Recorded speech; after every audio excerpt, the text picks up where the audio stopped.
வணக்கம் my dear beautiful hearts. நீங்கள் பார்த்துனுக்கிறது இல்லை பார்க்காம கேட்டிருக்கிறது ஃபைனலி பாட்காஸ்டின் நசுக்கு நாப்பில் வித் என்கே. தொடர்ந்து உங்கள் கூட ஒரு குட்டி கதையும் அந்த கதைக்கும் நம்ம வாழ்க்கைக்கும் ஏதாவது ஒரு சில சம்பவங்கள் ரிலேட்டடாக இருக்கும் இல்லையா, அந்த மாதிரி அழகான விஷயங்களையும் உங்கள் கூட நான் ஷேர் பண்ணிட்டு வந்துட்டுருக்கேன். அந்த விதத்தில் இன்றைக்கி ஒரு குட்டி கதை பார்க்க போகிறோம். எழுத்தாளர் எஸ் ராமகிருஷ்ணன் எழுதின தேசாந்திரி அப்படிங்கிற ஒரு புக்கு. இதில் நிறைய பயண கட்டுரைகள் எழுதியிருக்காரு. அதில் ஒரு பார்ட்டை தான் நம்ம இப்போ பேச போகிறோம். லோனாவாலாவில் பார்த்த மழை அப்படின்னு சொல்லிட்டு தான் தலைப்பு வச்சிருக்காரு. சரி, கதைக்குள்ள போயிடுவோம்.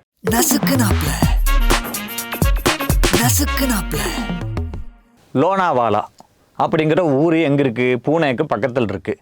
சஹியாத்ரி அப்படின்னு சொல்லிட்டு ஒரு பெரிய மலைத்தொடர். அந்த மலைத்தொடரில் இருக்கிற ஒரு ஊர் தான் லோனாவாலா. இன்னாத்துக்கடா இதுக்கு பேர் லோனாவாலான்னு வச்சுக்கிறானுவோ அப்படின்னு பார்த்தா, சமஸ்கிருதத்தில் லோனாவலி அப்படின்னா குகைகள் நிறைந்த பகுதி அப்படின்னு சொல்லிட்டு அர்த்தம்.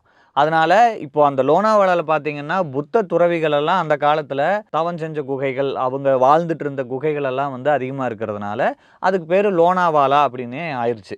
இதுக்கப்புறம் இவர் ஊர்லேருந்து கிளம்பி அந்த லோனாவாலாவுக்கு போயிட்டு அங்கேருந்து ரிட்டர்ன் ஆகிற வரைக்கும் ஒரு 3 காட்சிகளை அதை நான் சொல்லிடுறேன். நம்மால் நேராக பஸ்ஸில் போய் இறங்குறார் லோனாவாலாவில். இறங்கினோன்னையுமே அப்படி பார்த்தா அருமையான காட்சி, பசுமை நிறைஞ்சிருக்குது இல்லையா அந்த மலை.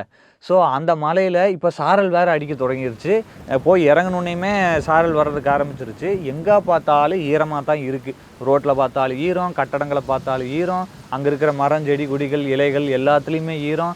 ஏன் அங்கே இந்த வண்டி வாகனங்கள்லாம் போயிட்டுருக்குது, அந்த வாகனங்கள்லேயும் ஃபுல்லாக ஈரமாக தான் இருக்குது. முக்கியமாக இந்த குதிரைகள்லாம் நிப்பாட்டியிருப்பாங்க, சவாரிக்கு போகிற அந்த குதிரை வண்டிகள்லாம், அந்த குதிரைகளோட உடம்புகளும் ஃபுல்லாக ஈரம். ஸோ அதை ஃபைனலாக என்ன சொல்ல வர்றார் அப்படின்னா, ஒட்டுமொத்தமாக இது அத்தனையிலையுமே மழையின் சுவடுகள் அங்கங்கே இருந்துக்கிட்டே இருக்குது, அதை நான் பார்க்க முடிஞ்சுது அப்படின்னு சொல்கிறாரு.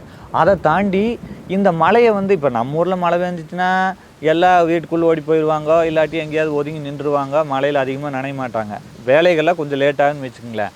ஆனால் இந்த மாதிரி மலை பிரதேசங்களில் அதிகமான மழை வர்ற இடத்துலலாம் மனுஷங்க மழையெல்லாம் பெருசாக மதிச்சுட்டு இருக்க மாட்டாங்க. ஏன்னா அதான் எப்போவுமே வந்துக்கிட்டே இருக்குது, அப்புறம் பொழப்பை பார்த்து தானே ஆகணும். அதனால் எல்லாருமே தெற்கையும் வடக்கையும் நடந்துட்டு ஜாலியாக அங்கேயும் இங்கேயும் போயிட்டு அவங்கவுங்க வேலையை பார்த்துக்கிட்டே தான் இருக்கிறாங்க. அதையும் இவர் அதிசயமாக பார்க்குறாரு. சரி, ஓகே, பஸ்ஸை விட்டு இறங்கியாச்சு, இதெல்லாமே வேடிக்கை பார்த்தாச்சு, அடுத்தவர் வேலை என்ன, எங்கேயா போய் தங்கணும் இல்லையா? அதனால் ஒரு ரூமை புக் பண்ணி நேராக போய் ரூமில் உட்கார்றாரு. அங்கே பார்த்தா ரூம் ஃபுல்லாக கண்ணாடி ஜன்னல். சரின்னு சொல்லிட்டு ஒரு ஜன்னல் வழியாக வேடிக்கை பார்க்குறாரு. மழை பேஞ்சிக்கிட்டு இருக்குது. சாதாரணமாக ஆரம்பித்த மழை இப்போ பயங்கரமாக பெயர்க்க ஆரம்பிச்சிருச்சு. அந்த மலையோட சத்தம் இவருக்கு எப்படி இருக்குதுன்னா, பீம்சிங் ஜோஷின்னு சொல்லிட்டு ஒரு இந்துஸ்தானி சிங்கர், கர்நாடகா மாநிலத்தை சேர்ந்தவர். அவர் இப்போ பாடுனா எப்படி அந்த ராகம் மெதுவாக ஆரம்பித்து பயங்கரமாக போகும் இல்லையா, அந்த மாதிரி இந்த மழையும் மெதுவாக ஆரம்பித்து பயங்கரமாக பெய்யுது அப்படின்னு சொல்கிறார். சத்தத்துக்கு ஒரு எக்ஸாம்பிள் கொடுத்துட்டாரா. அடுத்து அந்த மலையை பார்க்குறதுக்கு எப்படி இருக்குது அப்படின்னு சொல்கிறாருன்னா, மலை தண்ணியில் ஒரு துணியை நெசவு செஞ்சால் எப்படி இருக்குமோ அந்த மாதிரி மழை பெஞ்சிக்கிட்டு இருக்குது அப்படின்னு சொல்கிறாரு. இப்படி பயங்கரமாக மழை பெஞ்சிட்டு இருக்குதா, அப்போது ஒரு காற்றடிக்குது. அந்த காற்றுல அந்த மலை சாரலாக அதுக்கு இதுக்குன்னு டிங் டிங்குன்னு ஆடும் இல்லையா. அப்படி ஆடுற டான்ஸ் எப்படி இருக்குதுன்னா, ஆதிவாசி காலத்தில் ஆதிவாசிகளெல்லாம் இந்த கேம்ப் ஃபயர் போட்டு ஒரு டான்ஸ் எல்லாம் ஆடுவாங்க இல்லையா, அவங்க ஆடுற அந்த நளினமான டான்ஸ் மாதிரி இந்த மலை இருக்குது அப்படின்னு சொல்கிறாரு.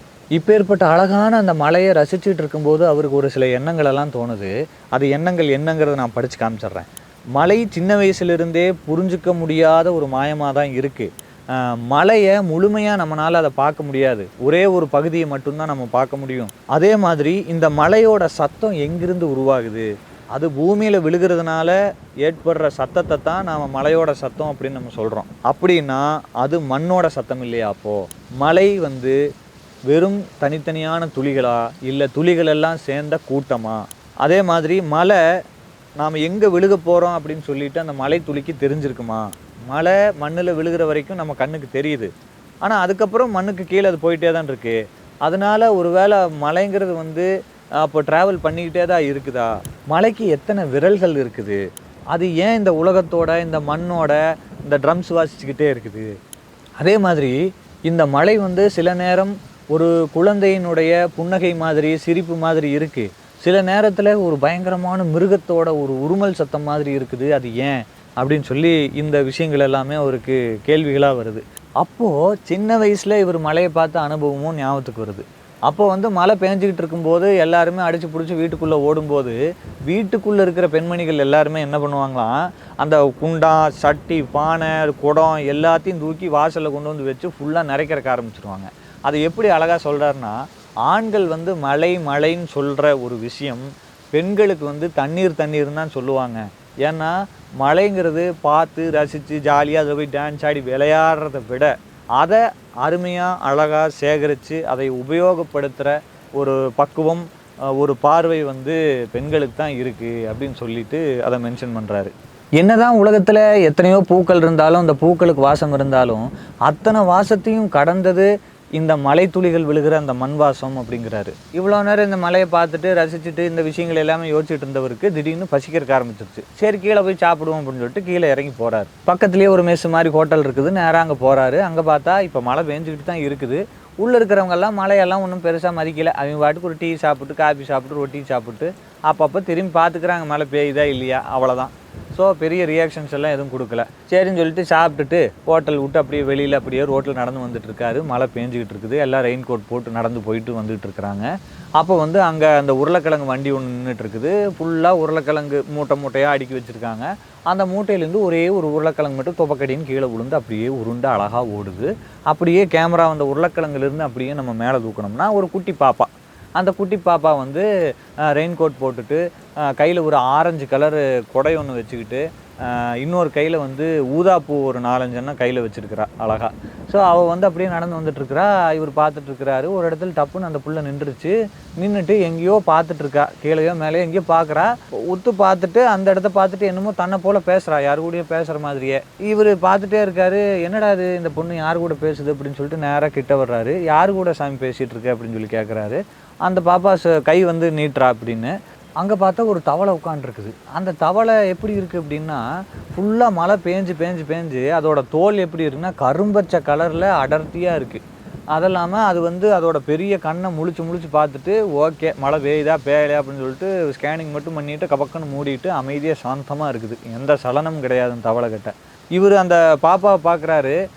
இவர் என்ன சொல்கிறாருன்னா, அந்த பாப்பா அந்த தவளைகிட்ட என்ன பேசிகிட்டு இருந்தான்னு எனக்கு தெரியல. என்னை பார்த்த உடனே அவளுக்கு ஒரு வெக்கம் வந்துருச்சு. குடுகுடுன்னு சிரிச்சுட்டே வந்து நடந்து போயிட்டா. எனக்கு இப்போ என்னன்னா அந்த பாப்பாவை பார்த்து எனக்கு பொறாமையாக இருக்குது, இந்த தவளை கூட பேச முடியலையான்னு.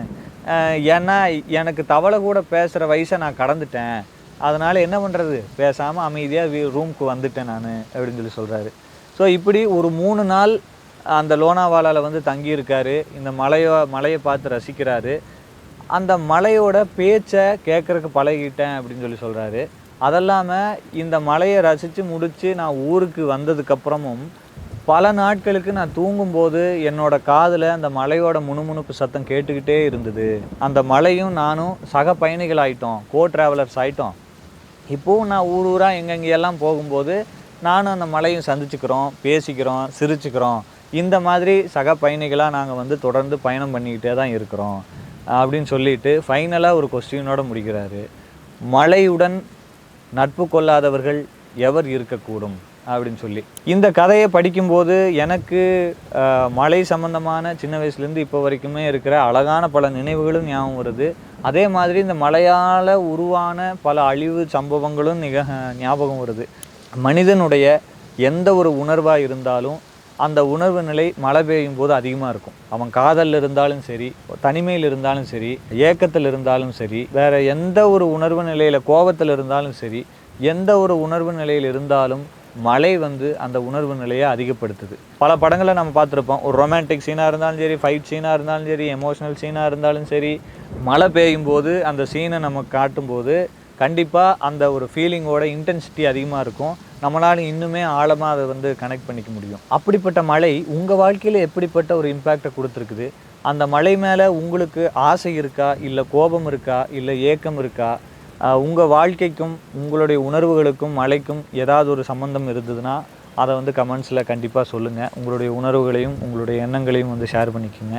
இதே மாதிரி தொடர்ந்து குட்டி குட்டி கதைகளையும் அந்த கதைகளுக்கும் நம்ம வாழ்க்கைக்கும் ஏதாவது ஒரு சில விஷயங்கள் சம்மந்தப்பட்டது இருந்ததுன்னா அதையும் உங்கள் கூட நான் வந்து ஷேர் பண்ணிக்கிறதுக்கு நம்ம ஃபைனலி பாட்காஸ்ட் சேனலை சப்ஸ்கிரைப் பண்ணிக்கோங்க. மீண்டும் ஒரு அழகான கதையோடு உங்களை சந்திக்கிற வரைக்கும் அன்புக்கு நன்றி. NK from finally.